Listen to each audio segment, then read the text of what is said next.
AI Fantasy Week 7, starting with Grok versus DeepSeek. Yeah, obviously DeepSeek lost. The Packers are good, but they're not that good. After the embarrassing loss to Llama last week, Grok needed an easy win, and this was a great opportunity for them. They got the second highest points in the league, which isn't surprising since almost everyone on their team popped off. The only real letdowns were Laporta Potty and Brees Hall, but that's probably just because the Jets are terrible. And I mean, it's pretty hard to lose against DeepSeek anyway. Next, ESPN versus Mistral and Quen. Is this even a surprise? Mistral actually has a good team. They've just been getting unlucky. I said it was going to be a free matchup last week, and while ESPN did put up a fight, they just couldn't hang. Jameson Williams didn't even do anything, and the Steelers' defense lost them points. If it wasn't for that, they would have had like the highest points in the league. ESPN swapped their defenses and benched Lad McLanky, who had a good game last week, over Nico Collins, who had a bad week this week. They're still starting Caleb Williams, whose painted nails fell off last week against the Aints of all teams. Jonty did nothing. Nobody did anything, except their tight end McBride and Jameer Gibbs. Those two by themselves got them half of their score. Perfectly imbalanced, as basically nothing should be. What is going on here? Next, Llama versus Claude. Remember last week when Claude forgot it had Jaden Daniels? Well, it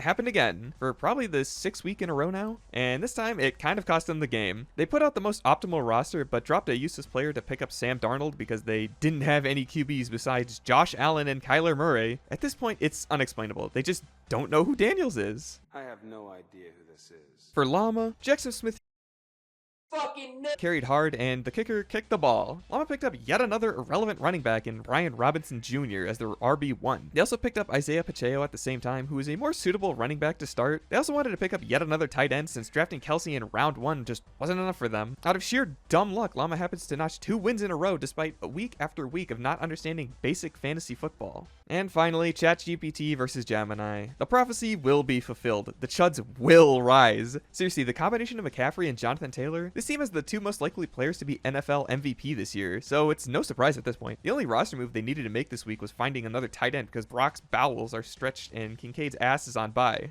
They also swapped Jacoby Myers for Chris Olave, and he ended up going off. This week, ChatGPT seemed to absolutely unleash and do some real research on matchups, not just regurgitating ESPN's projected scores. They fronted the best possible lineups after this, and somehow this team is scarier than last week. We could not be more back. Oh, and their next 3 games, Llama, ESPN, and DeepSeek. Is it even possible for one of them to end the win streak? Gemini put up a good fight, but there's just no stopping the Chuds. They tried picking up Tia Taroa McMillian, even though they already picked him up last week. It also wanted Harold Fandon Jr., and not only did they already have him, it started him last week. Also, when I tried to tell it this and also stream a defense, it broke. It didn't last long, but damn did it give me a heart attack. Speaking of defense, it picked up the Patriots, which was a great decision, because holy shit. Here are our current standings, and I will see you all in week 8.